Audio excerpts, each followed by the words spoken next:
Okay, guys, this is Nurse Daniel once again, and if you've not subscribed to my channel, please do. Today, I want to just take you through the logbook.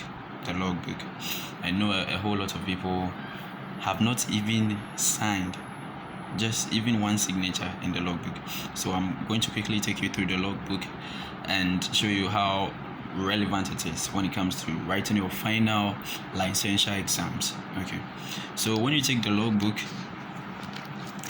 you write your name. So this is my name and the name of the training institution very quickly. Then you come to identification. I haven't written any, but then you have to write so the name of the student, so my name, the signature, the training institution as in KNUST, NMTC, whatever, date of commencement you write, and the date of completion, that one too will come later, and the name of the principal or the head of training institution, so the name of your HOD, etc. The HOD signs and stamps. Okay, the most important areas to note is the columns. So you have classroom, demonstration room, or clinical skills acquisition laboratory, and the word or field competency. So the book is actually divided into 3 columns. Whatever training you get in the classroom, you have to sign, and the date and the name of the lecturer. Whatever training you get in the skills lab, I hope a whole lot of people like students, nurses come to the skills lab to go through some training. So whatever education or whatever practice that goes on in the skills lab, you write and sign. And also when you go to the field, whatever activity you got the opportunity to partake in, you also sign. Okay, let's go straight ahead into some of them. Okay, so I have the first one here. I think I've signed at the ward. Okay, but then it's very prudent to sign first in the classroom because you first got the information, the education, the understanding from the classroom, and probably went on to do it or practice in the demonstration room, and finally when you got to the ward, you had an opportunity to get a hands-on practice. So it should have been classroom teaching. I write the date 050619 or whatever date, and the sign of the teacher who taught this. So this is actually on history taking observation. So once you are a nurse, it has a whole lot to do with observation. You have to be very observant, and we were taught as part of the physical assessment. Okay, so I write the date, I'll sign, and the teacher also sign. When you go to the demonstration room, to the skills lab, to whatever took place, I will sign, and the clinician or the lecturer who actually took us through that assessment or through that practical to sign, and I'll add the date. And finally, when I go to the ward and I get a hands-on practice, I will sign, and the nurse in charge or the clinician, the person who actually observed me doing that activity, will also sign. So the same goes for this part. Do well to sign the 3 columns. Now this is the twist. Some people get information in the classroom and the demonstration room, but then when they go to the ward, they are not given the opportunity to do a hands-on practice. So in that case, don't sign at the ward, but then you sign at the classroom because you had information, you had education in the classroom. You sign in the demonstration room because you had the chance to do a practice inside the demonstration room. But then when you go to the hospital, they didn't give you the opportunity to sign. So kindly do not sign.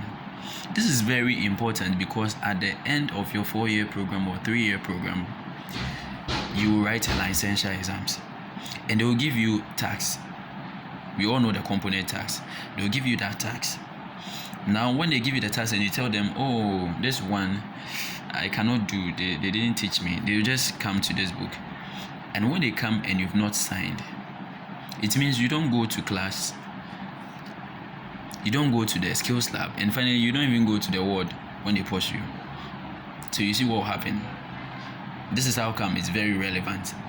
So it means you have to come back again and write the licensure. because you're not prepared. So start early. First year, start early. Second year, start early. Third year, start early. Final year, start. If you haven't, so start with the classroom and a demonstration room. If they give you the task and you tell them, oh, this one I can't do, they come and you've signed for classroom, you've signed for demonstration room, but then for the ward field competency, you didn't sign. It means, okay, maybe you were taught and you actually demonstrated, but then when you got to the ward, you didn't get a hands-on practice. So they will reconsider and they might give you another task. Hope you get me. Okay, so let's move on. So it runs through column 1, column 2, column 3, and do well to sign. Okay, let's move to the latter part and finally bring this video to an end. So a whole lot of sections. I have to sign a whole lot. Okay, this part.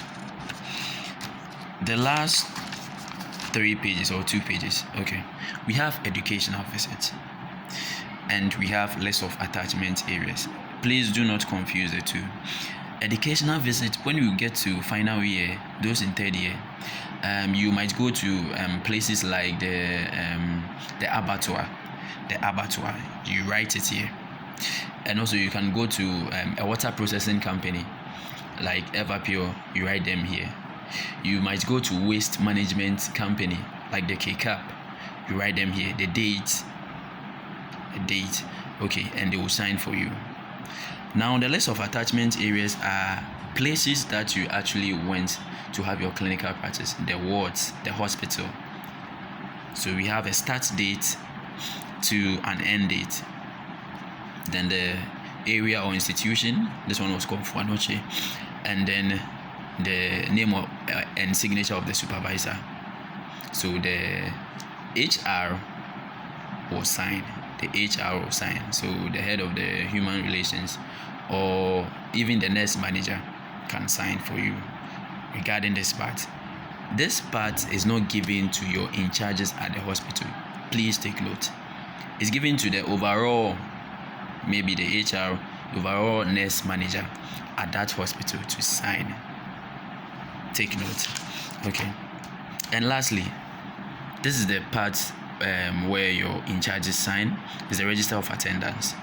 Okay, so that one too has a start date, and an end date, time in, time out. Okay, so we mostly go at 8 and close at 12, and in the afternoon shift we go at 2 and close at 8 p.m. or go at 2 and close at 6 p.m. depending on the time you go and come. Then you write the field or institution and ward and the number of hours. How many hours do you spend in a hospital in a day, and how many weeks are you spending there?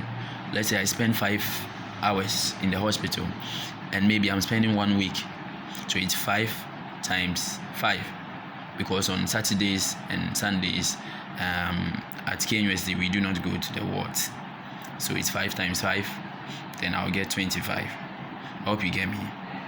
Or let's say I'm spending 8 hours at the hospital, so 8 times 5, then 40. Are you okay? And the remarks, your in charge will give you a remark and you will sign, and your in charge will also sign.